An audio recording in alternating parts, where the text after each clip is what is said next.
SK하이닉스가 드디어 미국 나스닥에 상장합니다. 그런데 한 가지 궁금증이 생기죠. 한국에 이미 상장된 회사가 미국에 또 상장하면 그 주가는 대체 어떻게 정해질까요? 오늘은 이 복잡해 보이는 계산을 딱 4단계로 누구나 이해할 수 있게 풀어드리겠습니다. 먼저 기본 사실부터 짚어보죠. SK하이닉스가 미국 나스닥 시장에 새로 상장합니다. 종목 티커는 SKHY고요. 상장 예정일은 현지 시간 기준 7월 10일로 아직은 잠정 일정입니다. 한국 대표 반도체 기업이 미국 증시에 직접 데뷔하는 상당히 의미 있는 이벤트입니다. 여기서 가장 중요한 포인트, 이건 우리가 흔히 아는 신규 상장, 즉 IPO와는 다릅니다. 보통 IPO는 처음 상장하는 회사라 기업 가치를 백지에서부터 매겨야 하죠. 그런데 SK하이닉스는 이미 한국 코스피에 상장돼 있어서 시장 가격이 매일 존재합니다. 그래서 맨바닥부터 값을 정하는 게 아니라 한국과 미국에 동시에 상장하는 구조입니다. 이미 있는 한국 주가가 든든한 기준점이 되는 거죠. 그럼 이번에 돈을 얼마나 모으는지 볼까요? 새로 발행하는 주식은 약 1779만 주, 전체 주식의 약 2.5% 정도입니다. 이걸로 최대 45조 5천억 원을 조달할 계획인데요. 이 돈은 전액 시설 투자에 들어갑니다.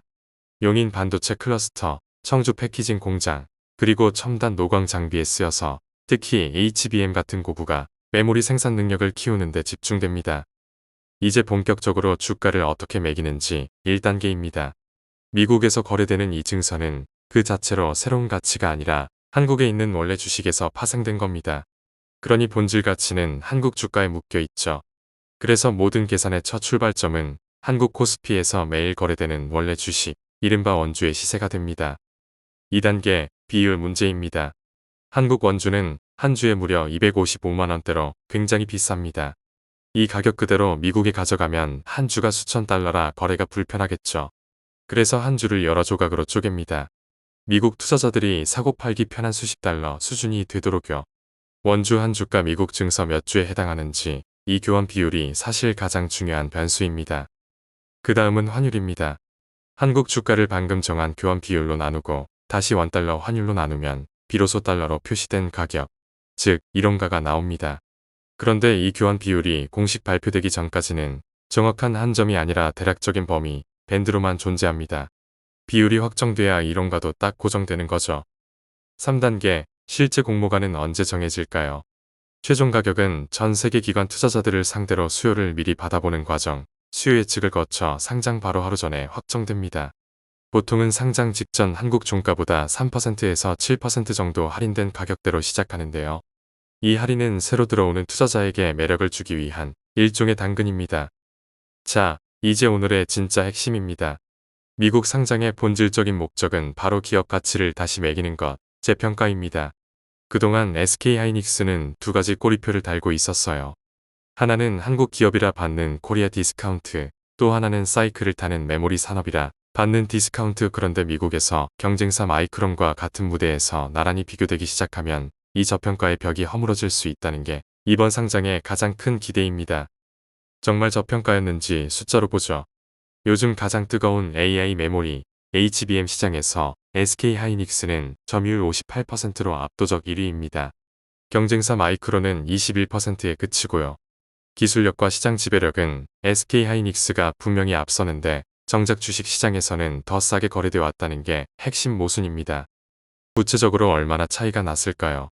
앞으로 1년 예상 이익 기준으로 주가가 얼마나 비싼지 보는 지표가 있는데요. SK하이닉스는 약 4배에서 7배, 마이크론은 12배에서 19배 수준입니다. 쉽게 말해 똑같은 이익을 내도 마이크론은 두세 배 비싼 값을 받는다는 뜻이죠. SK하이닉스가 마이크론의 절반에서 3분의 1 수준에 머물러 있었다는 겁니다. 재평가를 도와줄 추가 요인도 있습니다. 먼저 선례인데요. 앞서 미국의 증서로 상장한 대만의 TSMC는 지금 본국 대만 주식보다 10% 넘는 웃돈, 프리미엄을 받고 거래됩니다.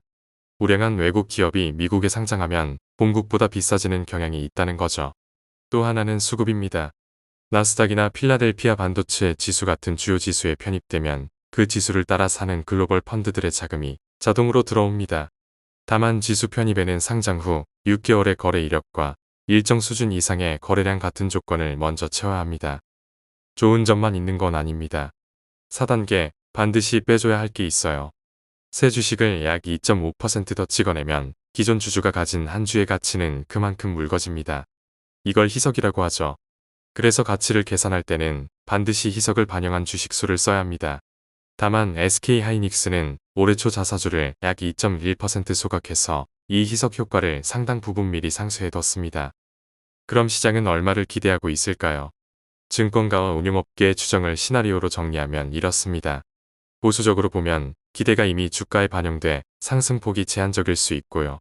기본 시나리오에서는 한국 원주가 약 30%, 미국 증서는 약 45%의 상승 여력이 있다고 봅니다. 낙관적으로는 마이크론과 같은 대접을 받으면서 오히려 마이크론을 넘어설 수도 있다는 전망까지 나옵니다. 다만 이 숫자들은 어디까지나 추정치이고 실제 결과는 공모가와 업황에 따라 크게 달라질 수 있습니다. 그래서 조심할 점도 함께 봐야 합니다. 첫째, 최근 주가에 이미 상장 기대가 많이 반영됐습니다.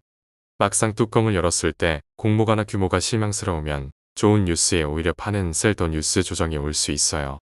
둘째, 새 주식 발행과 한국과 미국을 오가는 물량이 단기 수급에 부담을 줄 수 있고요. 셋째, 달러로 거래되니 환율 변동도 변수입니다. 마지막으로 메모리 업황이 꺾이면 재평가 논리의 전제 자체가 흔들릴 수 있습니다. 마지막으로 정리하겠습니다. 이 증서의 가치는 두 갈래로 나눠서 보는 게 좋습니다. 단기적으로는 환율과 비율로 환산한 한국 주가에 묶여 움직입니다.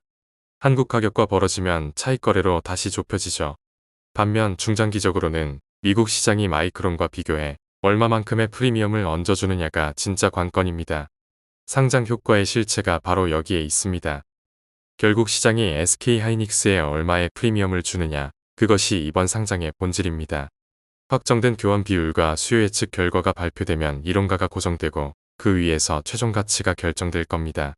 본 영상은 공개된 자료를 정리한 정보이며 특정 종목의 매매를 권유하지 않습니다. 투자 판단과 책임은 본인에게 있습니다.